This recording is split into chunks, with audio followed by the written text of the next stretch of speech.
Hello દર્શક મિત્રો, સ્વાગત છે તમારું અમારી યુટ્યુબ ચેનલમાં। તો આજે આપણે વિડીયોમાં વાત કરવાના છીએ unique identification authority of India દ્વારા જે એક આધાર કાર્ડના નિયમોમાં ફેરફાર કરવામાં આવ્યો છે તેની એક નવી અપડેટ આવી છે, તેની આપણે સંપૂર્ણ વિડીયોમાં વાત કરવાના છીએ। તો દર્શક મિત્રો, વિડીયોને અંત સુધી જોતા રહેજો જેથી તમને ખ્યાલ આવે કે નવી અપડેટ શું છે અને આધાર કાર્ડના નિયમોમાં શું ફેરફાર કરવામાં આવ્યો છે તેની માહિતીનો તમને ખ્યાલ આવે। અને દર્શક મિત્રો, વિડીયો પસંદ આવે તો વિડીયોને લાઈક કરી દેજો।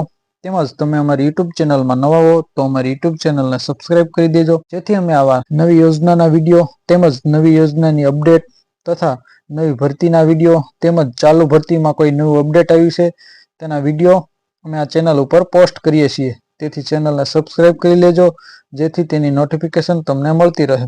તો ચલો દર્શક મિત્રો, આપણે વિડીયોની શરૂઆત કરીએ।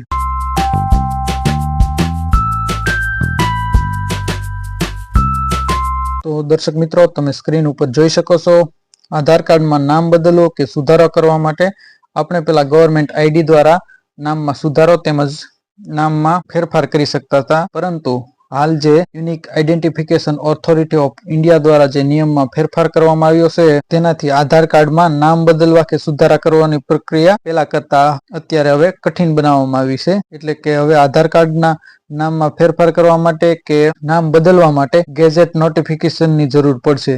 અને આ દર્શક મિત્રો, સુધારો શું કામ કરવામાં આવ્યો છે તેની આપણે વાત કરીએ તો જે ફ્રોડ થાય છે, છેતરપિંડી ન થાય તેના માટે unique identification authority of India દ્વારા આ એક આધાર કાર્ડના નિયમોમાં ફેરફાર કરવામાં આવ્યો છે, તેના દ્વારા એક નિર્ણય લેવામાં આવ્યો છે। તો દર્શક મિત્રો, આ નિર્ણય તમને કેવો લાગ્યો કમેન્ટ કરીને અમને જરૂર જણાવજો, અને તમારા કોઈ પ્રશ્ન હોય તો અમને કમેન્ટ કરીને જરૂર જણાવજો। અમે તમારી કમેન્ટના ચોક્કસ રિપ્લાય આપશું, તમારા પ્રશ્નનો જવાબ આપશું, અને ફરી એક નવા ટોપિકમાં નવા વિડીયો સાથે મળશું। ત્યાં સુધી જય હિન્દ, જય ભારત।